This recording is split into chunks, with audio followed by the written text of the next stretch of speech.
Hello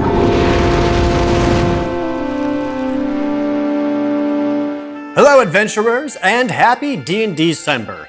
Today's topic from Scarlet Moth's art prompt for D&December is favorite monster. And I've been racking my brain around this one because, man, this is a really tough choice.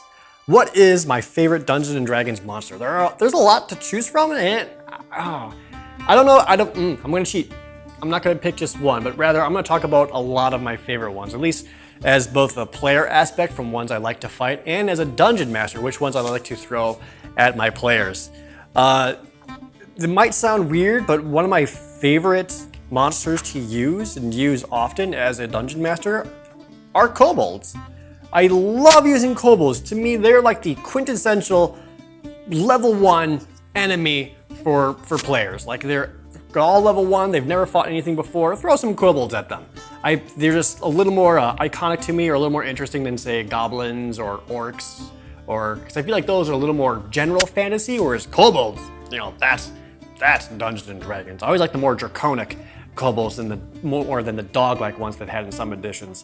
Plus, what I like about kobolds is that they have a lot of, you can give a lot of versatility to them because they do have dragon blood in them, so you can give them a couple of special properties instead of just being little wieners with a plank of wood and a dagger as a weapon.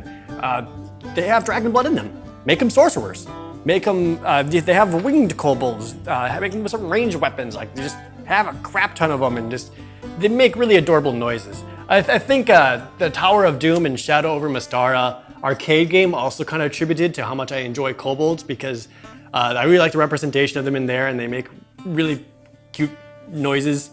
So I like using kobolds a lot, just as that beginner monster. If I had to pick one, that would be it. It would be a kobold. Other monsters I like, flumps. Flumps are hilarious. If you've ever seen a flump before, it's just like a floating jellyfish kind of dude. What do flumps do? They don't do anything. They just kind of float there. Speak softly into your mind. They're telepathic. They're not evil. They're not enemies. They're just kind of jellyfish. That's it. I like flumps just because they're just like a weird thing. If you ever use them to like transfer information to the players, that's a good way to use flumps. More iconic monsters I really like. I like displacer beasts a lot. Just because you never quite know exactly how many you're fighting, and they're harder to hit. They're big, they're meaty. Just one of them can be a menace to a low-level party. I like those guys a lot. Classic monsters, gelatinous cubes are also great, just to see how people... Because gelatinous cubes really work when someone accidentally walks into one, which happens more often than not, I think. I also really like rust monsters a lot, because I feel like, at least in my experience, there's always been at least a couple of players, one, maybe more in every party, where it's just some kind of headstrong, foolhardy warrior who just wants to kick down the door and start stabbing stuff. And if you have a rust monster on their side, that is a great way to punish him for it. Make him start thinking twice and just kind of rust away his armor or his weapon. I like those guys a lot, especially since they're not inherently like evil creatures or bloodthirsty. They're just hungry. Another monster I actually like using a lot that I don't feel like shows up a whole lot, see if I can find it, is dark mantles.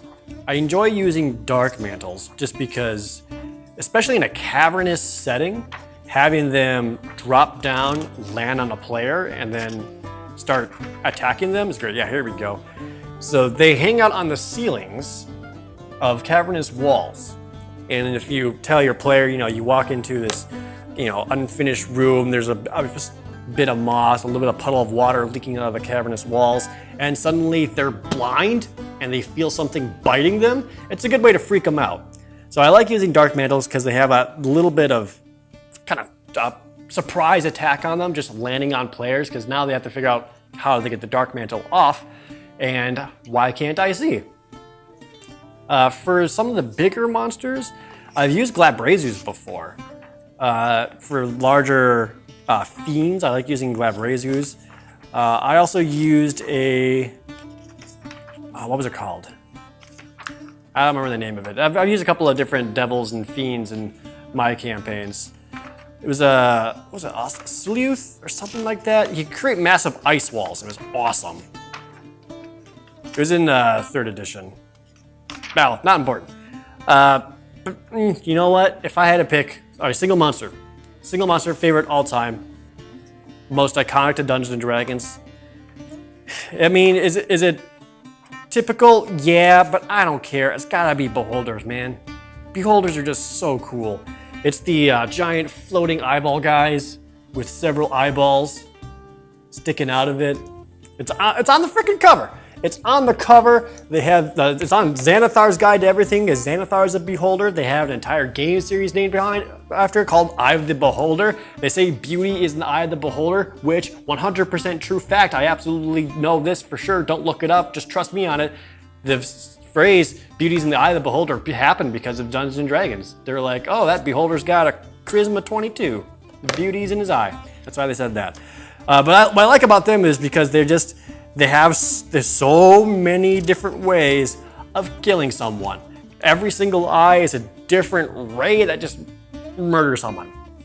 For funsies, once after a session back in 3rd edition, one of my players said, I want to fight a beholder. I said, okay, let's do it right now. And I just took his character sheet, which was a monk.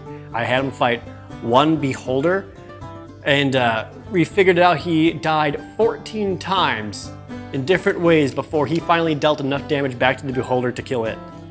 It was funny. You can use telekinesis to slam them around. They can put them to sleep and then just coup de grace them. They can turn them to stone, disintegrate them. They have a straight up death ray. They can make them run away, charm them. There's so many different eyeballs or different ray attacks from beholders. I think that's what makes them the most fun, is that because they do have so many options, and you can kind of make it like random. You just roll a die, and it's like, that's the laser, eye laser you get hit with. And they are great at stopping casters because their middle eye is an anti-magic cone. So if they're looking at you, you can't cast spells, crippling many of the most powerful ways to stop them, like casting blind. So I like beholders a lot. I have to go with that one. I know it's stereotypical, but man, I can't be wrong, right? I know there's a billion other monsters I'm not even thinking of. There's so many, it's hard to think of all of them. Please let me know if there's any other ones that you think are super cool or use frequently in your campaigns. Ooh, Umber Hulks. Umber Hulks are cool. Carrion Crawlers I also like a lot. See, that's what I'm talking about. There's so many. All right, yeah, let me know in the comments down below. Mind Flayers. Damn. Dungeons and Dragons monsters are cool. It's too hard. So let me know what your favorite D&D monster is in the comments down below, or over on social media using the hashtag D&December. Let me know about your favorite monster. Until then, I'll see you in the next video, adventurers.